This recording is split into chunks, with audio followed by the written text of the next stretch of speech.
everyone, and welcome to Heal a Sister. Heal a Sister is a show that aims to give hope and restoration to a young woman. My name is Amralang Matlabi, and on today's topic, we're going to be discussing a topic on self-esteem. To help us unpack today, we have Princess Ndaba. She's a psychological counselor and also runs a social media page on YouTube and Facebook that deals with social and mental health issues. Welcome on Studio, Princess. Thank you for having me. Yes, I think let's go straight into it. I think we should start with, what is self-esteem? Self-esteem is important for a number of reasons. Number one, because it affects your mental and emotional well-being. People who have low self-esteem are usually prone to negative emotions such as extreme sadness and even mental health disorders such as anxiety and depression and even panic. And so I have already mentioned mental health. It also affects our relationships. And that's basically because people who maybe have low self-esteem may be unable to handle criticism or stand up for themselves when they're being abused. And if you have a healthy self-esteem, you're able to build strong bonds with other people. You're able to be confident about yourself as well. Oh, great! You've done a great job defining and expounding on the importance of self-esteem. Now, can you at least, Princess, also tell us, how does this self-esteem develop? Okay. So self-esteem usually develops at a very young age. Okay. And one of the areas in which plays an important role in building self-esteem is early life experiences, as well as the relationships that we have with our caregivers early in life. And that's basically because when you're still young, the first people that you interact with are your family members. Yeah. And so they teach you how to interact with the world. And sometimes when you have negative experiences in the home, you may end up developing low self-esteem. And so you find that children who experience neglect or abuse or are not supported in the home may develop low self-esteem. Another place in which self-esteem could develop is with peer relationships as well as social relationships. And usually, actually, interestingly enough, I feel like this is where a lot of comparison comes into play. Yeah. So we start comparing ourselves to others at a very, very young age, and we grow up like that. So you find that even as adults, especially in this world of media, of social media, there are all these social standards that are there that we're supposed to meet. And some people use those as things in which, or things where they have to compare themselves to and define themselves given that context, basically. Can you also, you said so much, but I'd like us to bring it down to what self-esteem looks like, particularly a low self-esteem. What does it look like for the other person and for you, the one that's suffering or the one that's experiencing it? What does it look like? What are the examples of someone who's going through low self-esteem? Okay, so generally low self-esteem is defined as negatively judging yourself or placing negative judgments, right, to yourself. So for example, a person who is experiencing low self-esteem, in fact, let me actually introduce a concept called negative core beliefs. So people with low self-esteem have what we call negative core beliefs, where they judge themselves negatively and they believe the things that they say about themselves. So for example, one may believe that they are unlovable, right? Maybe because as a child, you were neglected by your parents, or you were not supported, or you were not shown love, and you then conclude that I am unlovable. And so perhaps as a grown-up lady, when you're supposed to get into romantic relationships and build stable relationships, you are unable to do so because you have labeled yourself as unlovable. And sometimes these are people that make it difficult to bond with. Maybe as, I guess, the male counterpart, you try to express love to them, you try to show them that you're there, you care, you compliment them, and they don't see it. They don't see it because to them, they're unlovable, they are ugly, they don't meet whatever standards are there, and expectations. Right. And so, yeah, it might be difficult to build relationships with them. You might find that they're not very confident even in the achievements that they make. Yeah. You're right. Now, bringing it down to the woman that's watching this now, to the young woman that is watching this right now, what kind of examples have you recognized as a psychological counselor that a lot of young women actually struggle with when it comes to a low self-esteem? Okay. I think one of them is self-image. Yeah. Yeah. There are certain standards that have been set in society about how a woman should look. Although nowadays some of those are being broken down by people who advocate for being able to just be you, right? And living and being free with your skin. Yeah. And sometimes it's specifically in those areas where maybe body size, people struggle with body. That's true. Their body size or their looks, and that is where we find conditions such as body dysmorphia, where a person looks at themselves and they literally hate themselves or what they look like. Another example with the cases that we see is whereby perhaps in certain settings, right, a lady is not able to recognize their strengths. In fact, in therapy, one of the things that we do very early on is helping the client identify what strengths they have. Okay. And most of the time, when you ask them, okay, what do you think your strengths are? They're like, I don't think I have strengths. I don't have any. And it's through therapy that you try and expose some of those things that you have observed. Or you even ask them, okay, what do people say about you when they compliment you? Yeah. How would people describe you? And sometimes they find it very difficult to respond to that, especially when it comes to positive aspects of themselves. Yeah. I love that answer. I love that. I'm going to continue to narrow it down. Now we're coming to our community in the church. Yeah.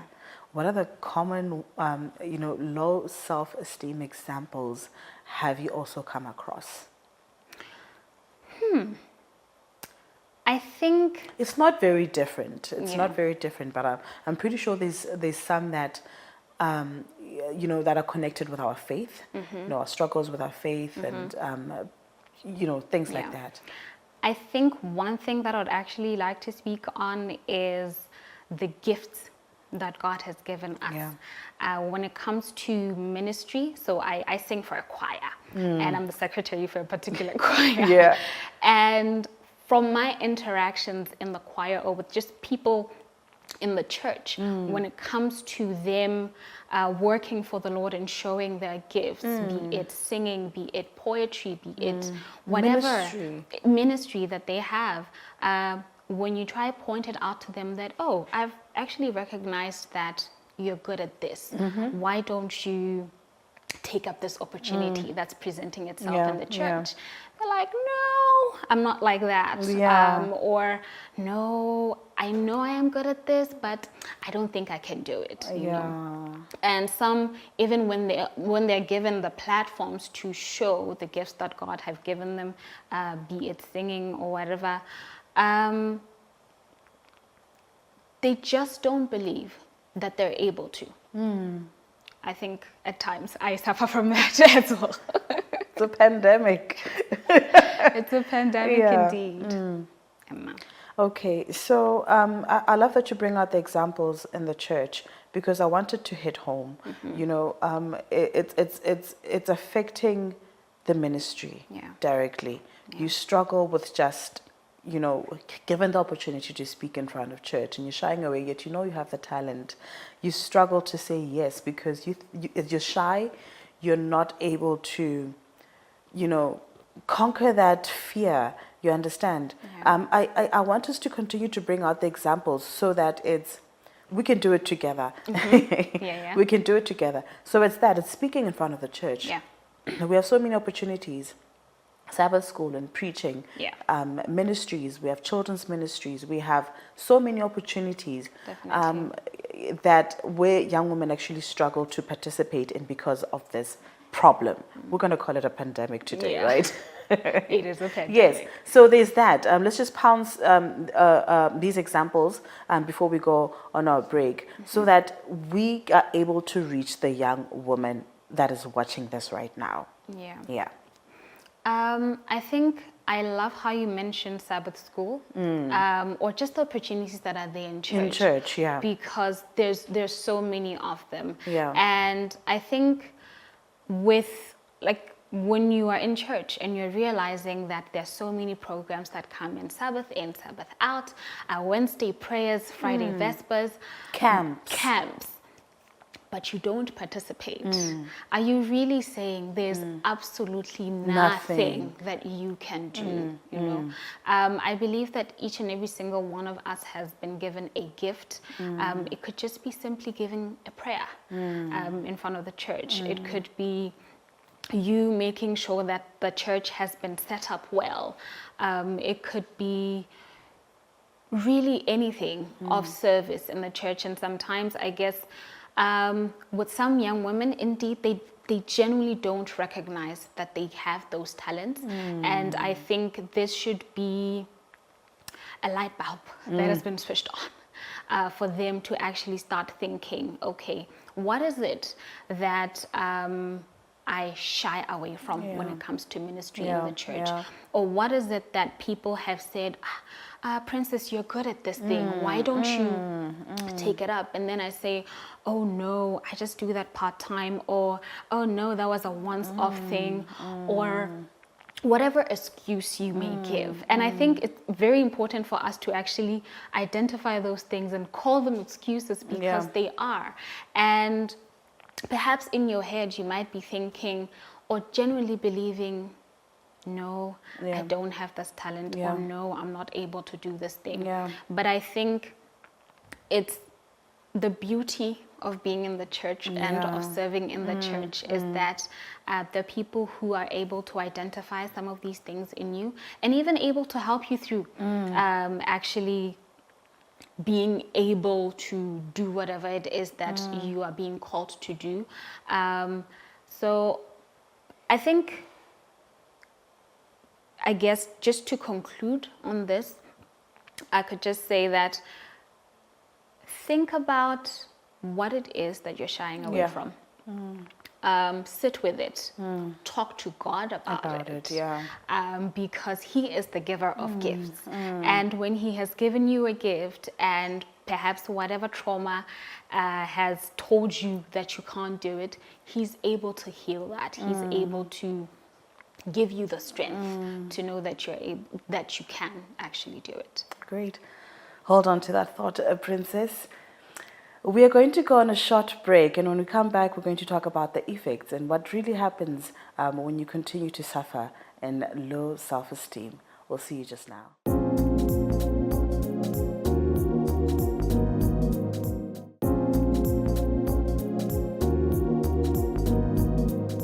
Welcome back to Heal a Sister. We're still talking about self-esteem, and before the break, we spoke about self-esteem. We defined it, and we wanted to talk about the causes of self-esteem, and now we're going to talk about the effect of low self-esteem. We talked about it as a societal problem and also how it affects our community. Welcome back, Princess. Thank you. Yes. Again. Now let's talk about the effects of a low self-esteem. Okay.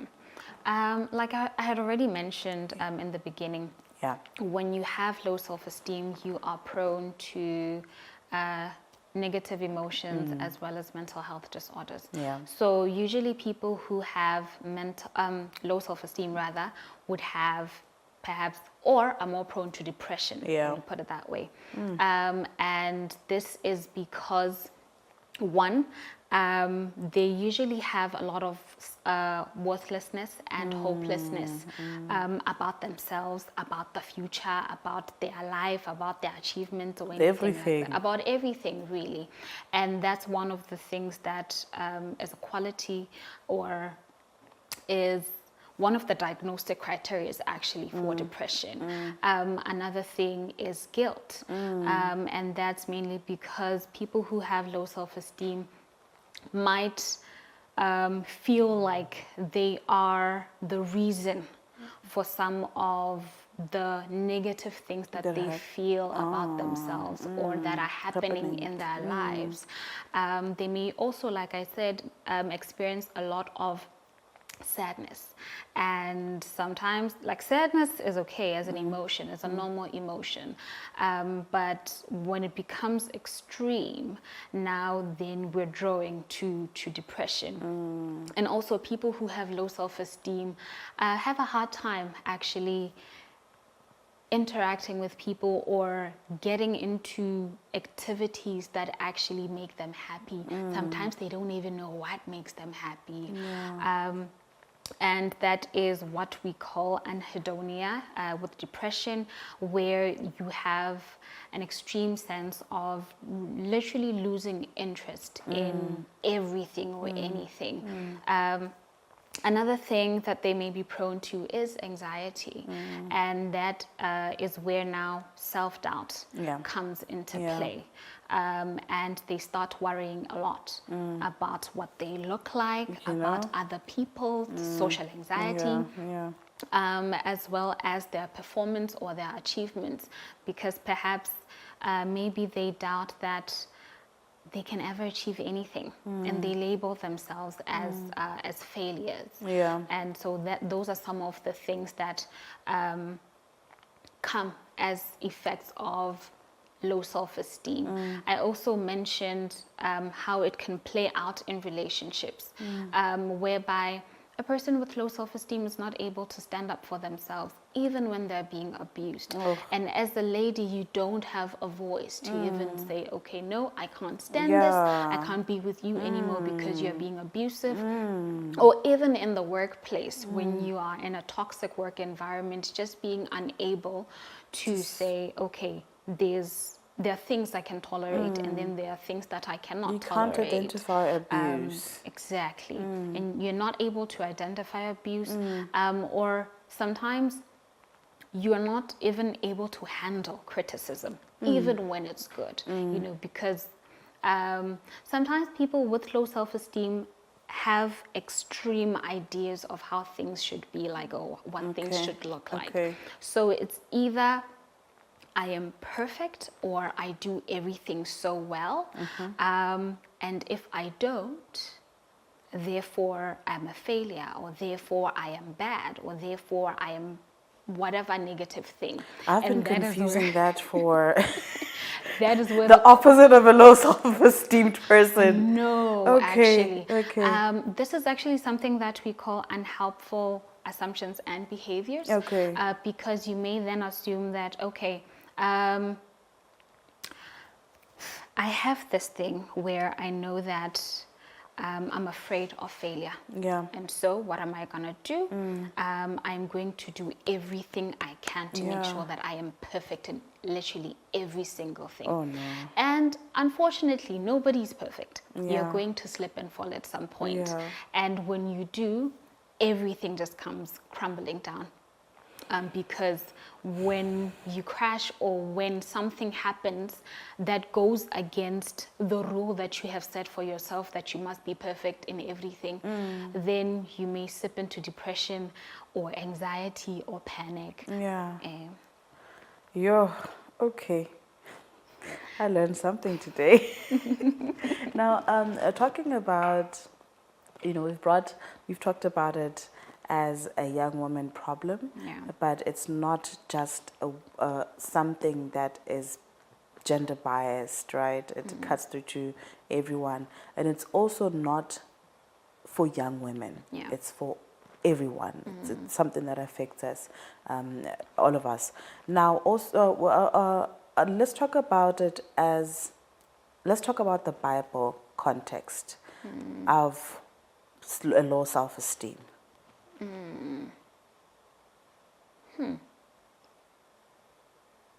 Okay. Like you had already mentioned, self-esteem is not just gender biased or age biased. It can happen to everybody and at all ages. And I think one of the people that I can actually identify in the Bible that I could say, I don't know if this is a stretch, but I'll just use it as an example of low self-esteem. Rebecca. Okay. When she was unable to bear children after she got married. And one of the things that was very crucial at the time was that as a woman, you must be able to bear children after marriage. And there she is, her sister is giving birth to and giving her husband children, and she's unable to. And she goes to God and she says, God, why have you cursed my womb? Right?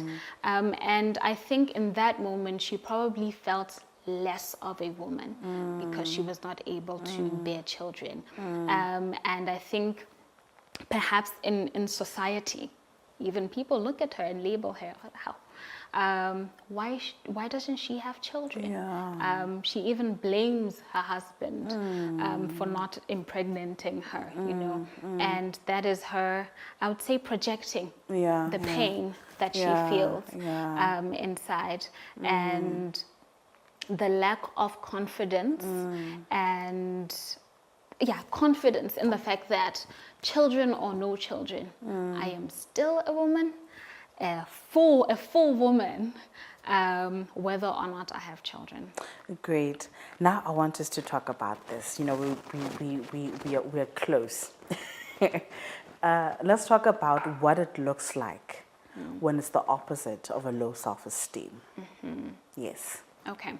I think one of the things that you can actually identify is just contentment. Contentment. Yes. Because sometimes low self-esteem can be masked by confidence and being extravagant and out there.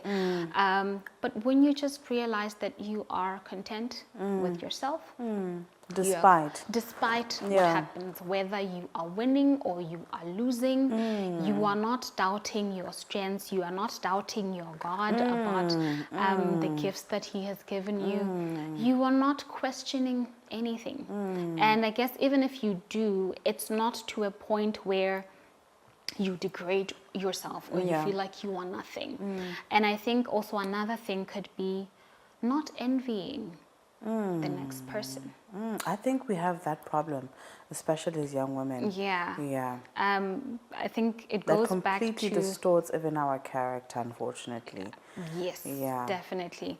And I think it goes back to the issue of comparison.